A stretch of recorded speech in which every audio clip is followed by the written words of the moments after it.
অনেকে রমজান মাসে সাহারির খাবার এমনভাবে খায়, এক সময় আমরা দেখেছি ছোটবেলায় যে অনেক মুরব্বীরা আছেন রাত 12টা 11টার দিকে উঠে সাহারি খেয়ে তারপর শুয়ে পড়েন। এটা যেমন একটা ভুল ছিল, সাহারি হলো শেষের দিকে খাওয়া উত্তম, ওনারা খাইতেন আগে। অতিরিক্ত সতর্ক যেটাকে বলে, এত আগে কেন খায়? যে শেষের দিকে খাইলে রোজা হয় না হয়, এই জন্য 12টার সময় 4-5 ঘন্টা আগে খেয়ে ধুয়ে দিলাম। এটা হলো বেশি সতর্ক হওয়া। বেশি সতর্ক হওয়া বুঝেন? এক লোক দোতলা শুয়ে আছে ফ্লোরে, তো একটু পর পর মাথা উপরের দিকে উঠে ফেলতেছে। কেউ জিজ্ঞাসা করলো কি ব্যাপার, তুমি কি এমন কেন করতেছো? ফ্লোরে শুয়ে আসো চিত হয়ে, একটু পর মাথা উঠাও কেন? তো লোকটা বললো নিচের ফ্লোরে একজনে সুই সুতা দিয়ে কাপড় সিলাইতেছে, তো এইভাবে সেলাই করে টান দেন উপর দিকে। তো বলে যে সতর্ক থাকতে তো দোষ নাই, যদি ফ্লোর ভেদ করে আমার মাথা লাগে, এই জন্য মাথা উঠে ফেলতেছে। তো এটা অতিরিক্ত সতর্কতা হলো না? সতর্কতা ভালো, কিন্তু অতি সতর্কতা ভালো না। সাহারি অনেকে রাত 12টা 1টার সময় খান, এটা হলো অতিরিক্ত সতর্কতা। এত বেশি ভালো না, এত অতিরিক্ত সতর্ক হওয়া বরং নিষেধ। হাদিসে নবী সাল্লাল্লাহু আলাইহি ওয়াসাল্লাম আমাদেরকে সাহারি শেষের দিকে খেতে বলেছেন। এখন আরেকটা ভুল হলো, অনেকে সাহারি এত শেষে খান যে মুয়াজ্জিনের সাথে ওনার কম্পিটিশন হয়। মুয়াজ্জিন মাইক ধরে মাইকের সামনে দাঁড়ায়, মুয়াজ্জিন ঘড়ির দিকে তাকাইতে তাকে টিক টিক টিক টিক আগাইতেছে কাটা। মুয়াজ্জিন প্রস্তুতি নিচ্ছে যে আল্লাহু আকবার করে হাঁক দিবে, আর উনিও ওইদিকে প্লেট হাতে গ্লাস হাতে খাবার খাচ্ছেন, ধুমায়া খাচ্ছেন, এবং কম্পিটিশনে লিপ্ত হয়েছেন যে মুয়াজ্জিন আগে আল্লাহু আকবার বলে না, তিনি আগে গিলে শেষ করেন। এরকম কম্পিটিশন হয় কি হয় না? বেশিরভাগ লোক, বিশেষ করে আমাদের যে কোনো কাজে আমরা একেবারে শেষ মুহূর্ত পর্যন্ত না ঠেকালে ভালো লাগে না। এই যে একদম আজান হওয়ার আগ মুহূর্ত পর্যন্ত খেতে থাকা, অনেক সময় দেখা যায় যে ভিতরে যাইতে যাচ্ছে আজান পড়তেছে, এখনো আমার গলার নিচেও নামে না, এদিকে আল্লাহু আকবার শুরু করে দিছি, আল্লাহু আকবার শুরু করতেছে, তখনও চাপাইতেছি, এবার ফালাই দিছি। দেরিতে সাহারি খাওয়া সুন্নাত, এর মানে এই না যে এত দেরি করবেন যে মুয়াজ্জিনের সাথে আপনি চোর পুলিশ খেলাবেন। এত দেরি করা এটা অবশ্যই সুন্নাহ নয়।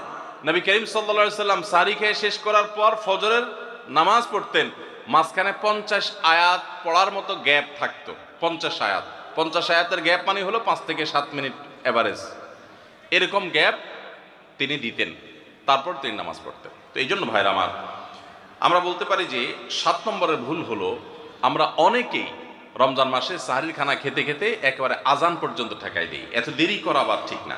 অনেকে গোসল ফরজ হলে মনে করেন যে এই অবস্থা সাহারি খাওয়া যায় না, এটা ভুল ধারণা। আপনার রমজানে রাতের বেলা গোসল ফরজ হয়েছে,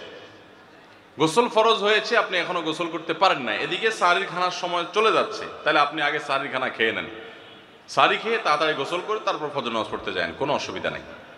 এমনকি যদি আজান হয়ে যায়, আপনি গোসল এখনো করতে পারেন না, তাতেও সমস্যা নেই।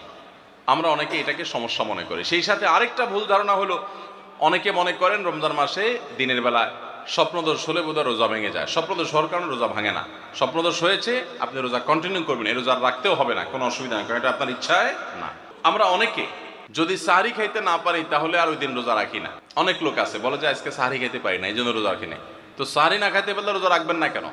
সাহারি খাওয়াটা সুন্নত আর রোজা রাখাটা ফরজ। আপনার সুন্নত ছুটে গেছে, কোনো অসুবিধা নেই, সাহারি না খেলে রোজার কোনো অসুবিধা নাই।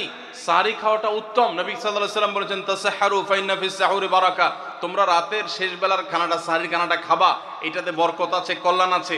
দুপুরের খানায় বরকতের কোনো ঘোষণা নাই, অন্য কোনো খানায় বরকতের কোনো ঘোষণা নাই, কিন্তু সাহারির খানাতে বরকতের ঘোষণা আছে। এই জন্য আমরা সাহারির খানাটা মনে না চাইলেও অল্প স্বল্প কিছু হলেও মুখে দেওয়ার চেষ্টা করব, কারণ সেখানে বরকত আছে, কল্যাণ আছে। কিন্তু কোনো কারণে সাহারি মিস হয়ে গেছে, ঘুম থেকে উঠতে পারেন নাই, আজান হয়ে গেছে, তাহলে এই অজুহাতে রমজানের ফরজ রোজা না রাখার কোনো সুযোগ নাই। কষ্ট একটু বেশি হতে পারে ওই দিন, তাতে কিছুই হবে না, আমরা একেবারে মরে যাব না। ধৈর্য ধরা শিখতে হবে। ইমানদারকে আল্লাহ তাআলা সবর করা শেখাচ্ছেন রমজানের মাধ্যমে। এই জন্য ভাইরা, কোনোদিন সাহারি মিস হইলে ওই দিন রোজা মিস করা যাবে না। সাহারিতে আমরা বেশিরভাগ মানুষ একটা সুন্নাত আমল করি না, সেটা হলো খেজুর খাওয়া। সন্ধ্যার সময় ইফতারিতে যখন আমরা সাহারি খাই, তখন তো সবাই আমরা জানি, আমরা ইফতারিতে যখন খেজুর খাই তখন তো আমরা সবাই মোটামুটি জানি যেটা সুন্নত। কিন্তু সাহারিতে খেজুর খাওয়া যে সুন্নত, এটা ম্যাক্সিমাম মানুষ আমাদের দেশে এখনো জানেন না। নবী করিম সাল্লাল্লাহু আলাইহি ওয়াসাল্লাম বলেছেন, নি'মা সাহুরুল মুমিনি আত-তামার, ঈমানদারের সবচাইতে উত্তম সাহরি হলো খেজুর। আপনি ভাত খান, ডাল খান, গোশত খান, মাছ খান, যাই খান, এক পিস খেজুর আপনি যদি অন্তত সাহরিতে খান, তাহলে এটার কারণে একটি সুন্নাত জিন্দা করা সওয়াব পাবেন। খেজুরে প্রচুর পরিমাণ এনার্জি, খাদ্য শক্তি থাকে, এটা আমাদের জন্য নানা দিক থেকে উপকারীও বটে। এই জন্য ইফতারিতে আপনি খেজুর খাওয়ার কথা জানেন, অথচ হাদিসে শুধু ইফতারিতে না, সাহরিতেও খেজুর খাওয়ার নির্দেশনা দেওয়া হয়েছে। এই জন্য এটা একটা ভুল যে আমরা অনেকে সাহরিতে যে খেজুর খেতে হয় এটা জানি না। আস-সুন্নাহ ফাউন্ডেশন, উম্মার স্বার্থে সুন্নাহর সাথে।